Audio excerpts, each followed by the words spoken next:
Ljubljanski banki so leta 2009 za 7,5 milijonsko posojilo takrat enemu najbogatejših Slovencev, Francu Remerju, kot zavarovalnino v hrambo brez nekega resnega preverjanja vzeli sliko Diega Velázqueza. Kot se je kasneje izkazalo, je šlo za ponaredek, ki naj bi ga sedaj prodali za vsega 11 tisočakov. Poglejmo. Čeprav poznavalec menda kaj hitro ugotovi, da gre za ponaredek. Na nivoju osnovnega znanja umetnostne zgodovine Diego Velázquez v svojem življenju ni naslikal motiva skušnjave svetega Tomaža. Še več, pravi Toplak, Rimerjeva slika pa prav nobenem kriteriju ne ustreza delom Velázqueza oziroma njegovega kroga. Poleg tega je tudi podpis poskus prevare ali zavajanja. Ta podpis je poizkus približka Velázquezovemu podpisu, ki ga je nekdo verjetno v preteklem stoletju ugraviral v zgornji levi kot slike in potem prelakiral. Velázquez to torej ni, je pa slika zagotovo nastala v tistem obdobju, zato jo je Toplak ocenil na 10 tisočakov. S tem se očitno strinjal tudi kupec, nekdanji prvi nadzornik NLB Igor Marinšek, ki je zanjo na dražbi odštel 11 tisoč evrov. Eden od motivov za nakup bi bil lahko tudi naložba, nam je dejal po telefonu in potrdil, da Rimerja, ki je sedel ob njem, pozna.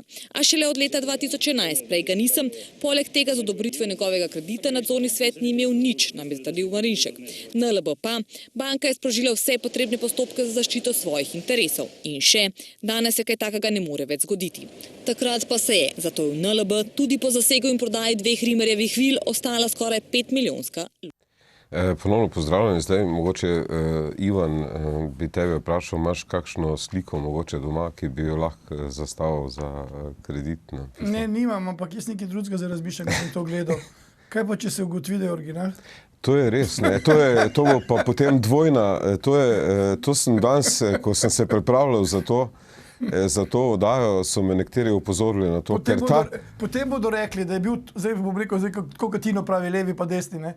Potem bodo levi rekli, da je bilo to namerno narejeno, da je nekdo kupil sliko poceni, da jo prodal, ampak... Malo je čudno, da je to član oziroma nadzornega sveta kupil za 11 tisoč. Kupil je na dražbi, ni moramo nič oporekati. Jaz se samo pravim, upam, da ne bo čez par let to original. To bo pa potem, bi rekel, filmski dvojni zaplet, ne samo... Jaz se na ta del umetnosti ne spoznam in nimam res nobene slike, tako da...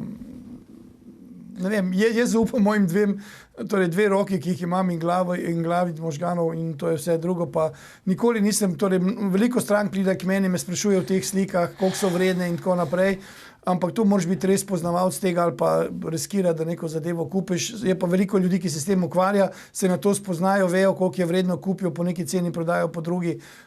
Torej, to pa res ni moje področje, tako da lahko pa debatiramo o temu, kako se pa lahko zastavlja za kredit.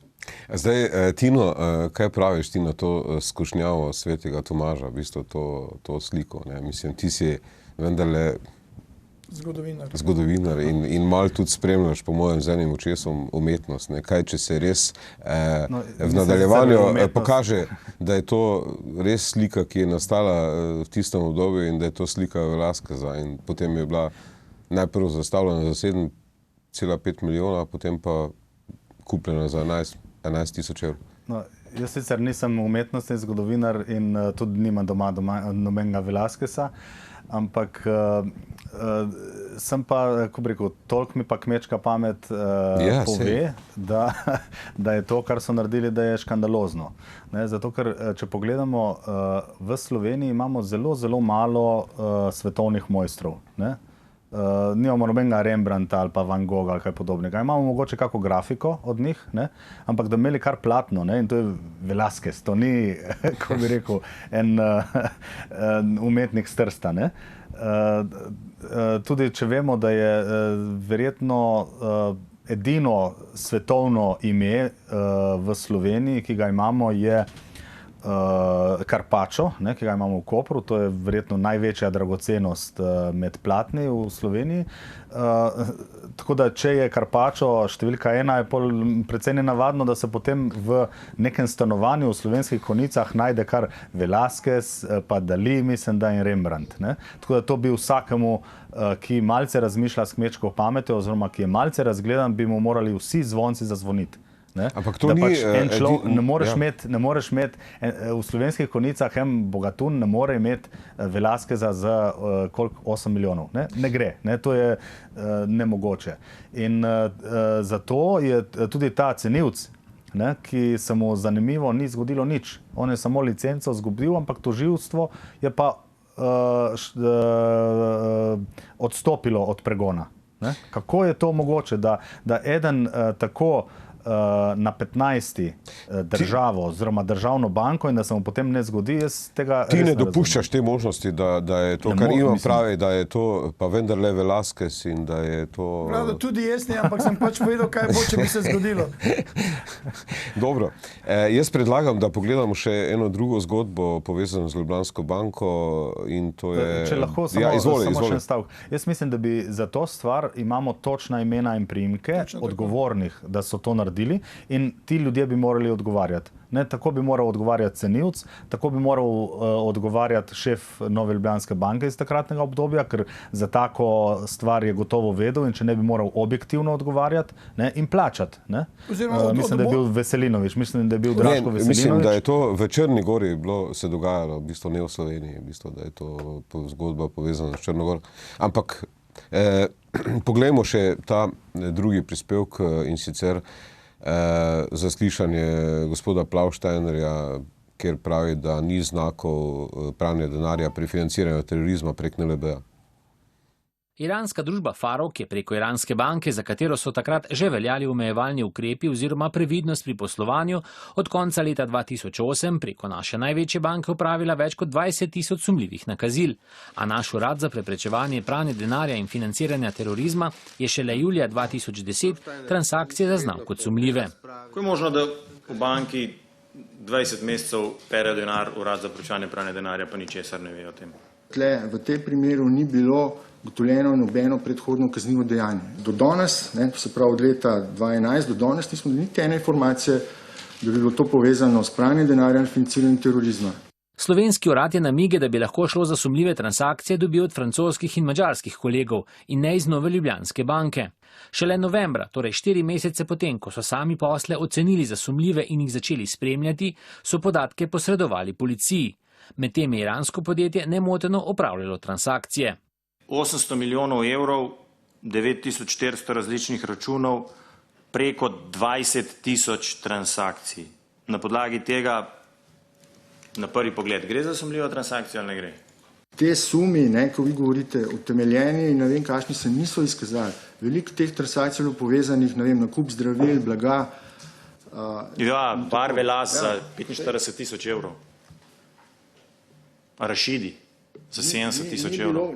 Druge podrobnosti spornih poslov je Plauštajner poslancem pojasneval v nadaljevanju seje, ki pa je bila zaradi tajnosti podatkov zaprta za javnost. Zdaj, gospod Andrej Plauštajner pravi,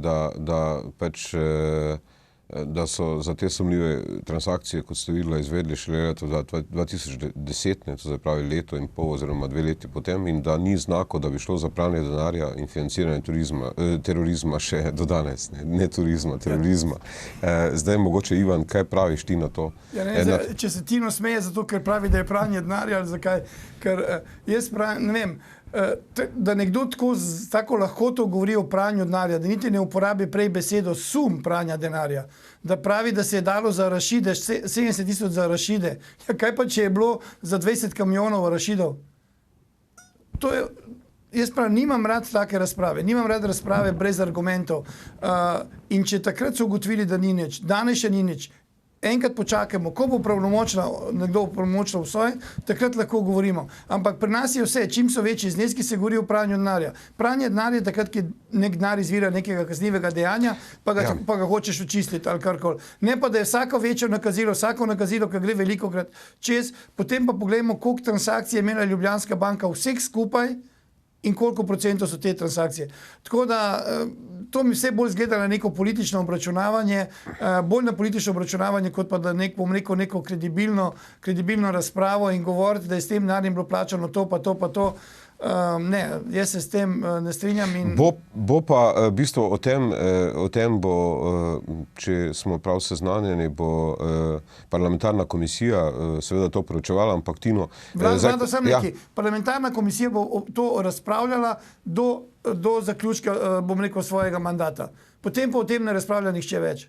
Ampak zdaj za pranje denarja, kot pravi Ivan, mora obstajati neko predhodno kaznivo dejanje, v tem primeru pa tega ni bilo. Zdaj, Tino, kaj praviš? To so nas tujci, iz Francije smo dobili, iz francoskega urada za pranje denarja oziroma proti pranju denarja smo dobili obvestilo oziroma smo dobili ne vem koliko teh, če se ne motim, 20,000 obvestil, torej večkrat, mislim, da so 20 mesecev so jih opozarjali in zgodilo se ni nič.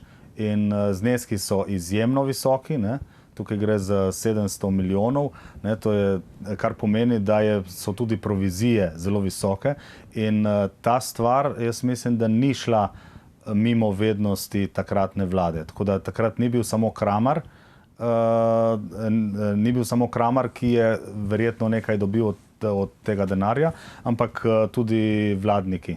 Ali tudi premijer ali ne, bi težko rekel, ampak to so preveliki zneski, da bi to šlo kar tako skozi eno državno banko. In potem, ko pridejo prvi sumi in prvi klici, prva vprašanja, se potem te naši in Sova in urad za pranje denarja in tako se delajo neumne. Tako kot se dela ta, ki so ga spraševali pred parlamentarno komisijo, ko pogledaš njegovo govorico telesa, ti je jasno, da laže.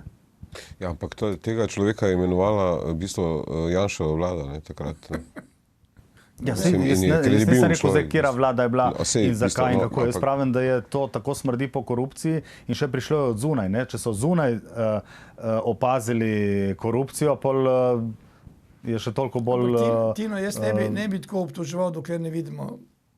Počakamo. Ja, ne vem, kar sem jaz gledal, malo bolj natančno te transakcije in te podatke, o tem je meni zelo jasno. Jaz ne vem, zakaj bi, jaz ne vidim nobenega dvoma, da bi tukaj bilo kaj drugega kot pranje denarja. Vprašanje je zdaj samo, kam je ta denar šel, če je šlo tudi za terorizem, kar je še toliko hujše. Kam je šel denar, se vidi, ker se vidijo nakazila. Torej sled denarja obstaja. To nihče ne more verjeti, da ni videl, kam je šel denar. Ampak v naši državi se zelo težko uradno sledi denarju. Mi že vemo, kako bi ga našli, ampak ga nihče noče najti. Pol pa je treba slediti ženski, ali denarju, ali pa ženski, ampak predlagam, mislim, to je tema za kakšno drugo oddajo. Vse tako je veljalo v novinarstvu, Tino, ti veš to. Hvala vama za sodelovanje v nocojšnji oddaji VV Faktor. Hvala tudi vam, spoštovane gledalke in gledalci, ker ste bili nocoj z nami. Vidimo se zopet jutri, do takrat pa, kot že veste, resnica boli, komentarji še bolj in ni vseeno, kdo kaj reče. Lahko noč.